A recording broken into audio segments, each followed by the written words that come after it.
తయారీ రంగం క్రమంగా పుంజుకుంటోంది. మన దేశం తయారీ రంగంలో మరింత పురోగతి సాధించాలంటే విదేశీ ప్రత్యక్ష పెట్టుబడులు అవసరం.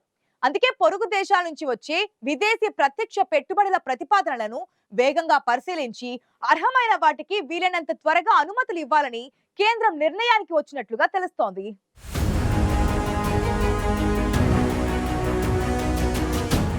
గత కొన్నేళ్లుగా భారత్లో తయారీ రంగం క్రమంగా పుంజుకుంటోంది. అదే సమయంలో విదేశాలకు ఎగుమతులు సైతం పెరిగాయి. కేంద్ర ప్రభుత్వం తయారీ రంగానికి అధిక ప్రాధాన్యతను ఇవ్వడంతో పాటు భారీ మొత్తంలో ప్రోత్సాహకాలు ప్రకటిస్తోంది. మరోవైపు పొరుగు దేశాల నుంచి వచ్చే విదేశీ ప్రత్యక్ష పెట్టుబడులు సత్వరం కార్యరూపం దాల్చేలా చూడాలని కేంద్రం భావిస్తోంది. పొరుగు దేశాల నుంచి వచ్చే ప్రతిపాదనలో ముఖ్యంగా చైనా నుంచి వచ్చే వాటిని లోతుగా విశ్లేషించి వేగంగా అనుమతి ఇవ్వడానికి కేంద్రం అంతర్మంత్రిత్వ శాఖల కమిటీని నియమించింది. భారత్తో చైనా, నేపాల్, బంగ్లాదేశ్, పాకిస్తాన్, ఆఫ్ఘనిస్తాన్, మయన్మార్, భూటాన్ దేశాలకు భూ సరిహద్దులున్నాయి. వీటి నుంచి వచ్చే ఎఫ్జీఐలకు ముందస్తు అనుమతులు తప్పనిసరి అని కేంద్రం 2020లో స్పష్టం చేసింది. అప్పటి నుంచి భారత్తో భూ సరిహద్దు గల దేశాలు మొత్తం 526 ఎఫ్డీఐ ప్రతిపాదనలు సమర్పించగా వాటిలో 124 ప్రతిపాదనలకు కేంద్ర ప్రభుత్వం ఆమోద ముద్ర వేసింది.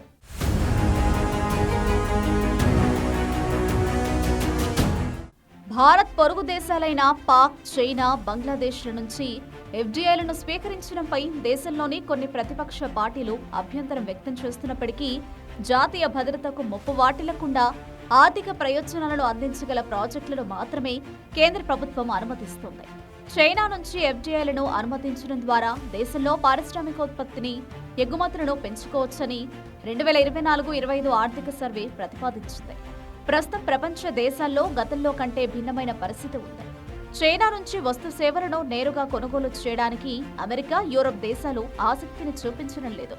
అదే సమయంలో ప్రపంచంలోని ఇతర దేశాలతో ఆర్థిక లావాదేవీలు పెంచుకోవాలని అమెరికా, యూరప్ దేశాలు భావిస్తున్నాయి. ఈ అవకాశాన్ని అందిపుచ్చుకోవాలంటే భారత్ నుంచి వస్తు సేవల ఎగుమతిని పెంచాల్సి ఉంటుంది.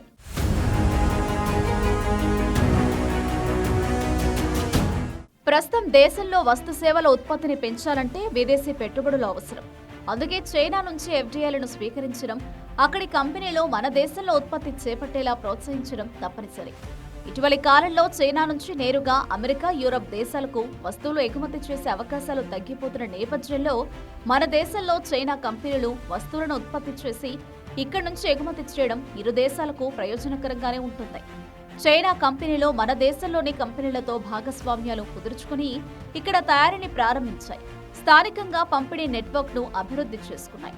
ఆయా కంపెనీల బోర్డుల్లో భారతీయులను ఉన్నత స్థానాల్లో నియమించుకున్నాయి. చైనాకు చెందిన టెలివిజన్ గృహోపకరణాల సంస్థ హైసెన్స్ గ్రూప్ దేశీయంగా తయారు చేసిన ఉత్పత్తులను 2024 ప్రారంభం నుంచి పశ్చిమాసియా, ఆఫ్రికాలకు ఎగుమతి చేస్తోంది. ఒప్పో మొబైల్స్ ఇండియా 2023-24లో ఎగుమతుల ద్వారా 272 కోట్ల విదేశీ మారకాన్ని ఆర్జించింది. రియల్మీ మొబైల్ టెలికమ్యూనికేషన్స్ 114 కోట్లు ఆర్జించింది.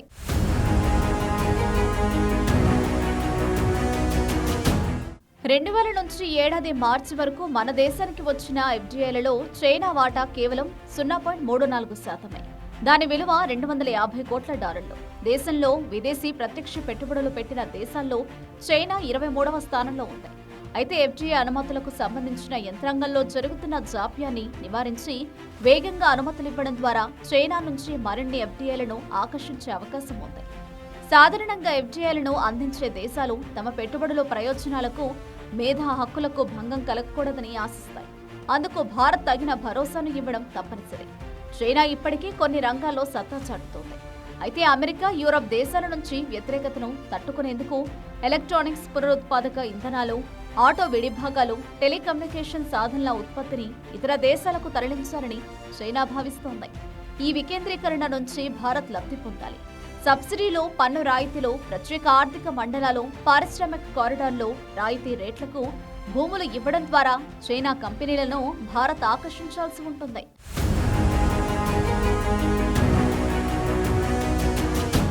వాస్తవానికి భారత్లో తయారీ రంగానికి పెద్ద ఎత్తున ఎఫ్డీఐలు అవసరం. దేశంలోని రహదారులు, రేవులు, విద్యుత్ కేంద్రాలను విస్తరించడం ద్వారా తక్కువ వ్యయానికి వస్తువుల ఉత్పత్తి చేపట్టే అవకాశాన్ని కల్పిస్తే విదేశీ కంపెనీలు మన దేశంలో పరిశ్రమలు స్థాపించేందుకు ముందుకొస్తాయి. కాబట్టి విదేశీ కంపెనీల కోసం ప్రత్యేక పారిశ్రామిక పార్కులను ఏర్పాటు చేయాలి. విదేశీ కంపెనీల పెట్టుబడులకు భద్రత ఉంటుందని ప్రభుత్వం భద్రత కల్పించాలి. ప్రస్తుతం భారత్ చైనా మధ్య ఉన్న విభేదాలు దౌత్య మార్గంలో సామరస్యంగా పరిష్కరించుకుంటూ ఆర్థిక సహకారాన్ని పెంపొందించుకోవాలి. భారత్ చైనా మధ్య పారిశ్రామిక వ్యాపార మండళ్ల మధ్య నేరుగా చర్చలు జరిగే వెసులుబాటు కల్పించడం కీలకం. చైనా కంపెనీలను మన దేశంలో పెట్టుబడులు పెట్టేందుకు ఆకర్షించడం ద్వారా దేశంలో తయారీ రంగం మరో మెట్టుపైకి ఎదగడం ఖాయమనే అభిప్రాయాలు వ్యక్తమవుతున్నాయి.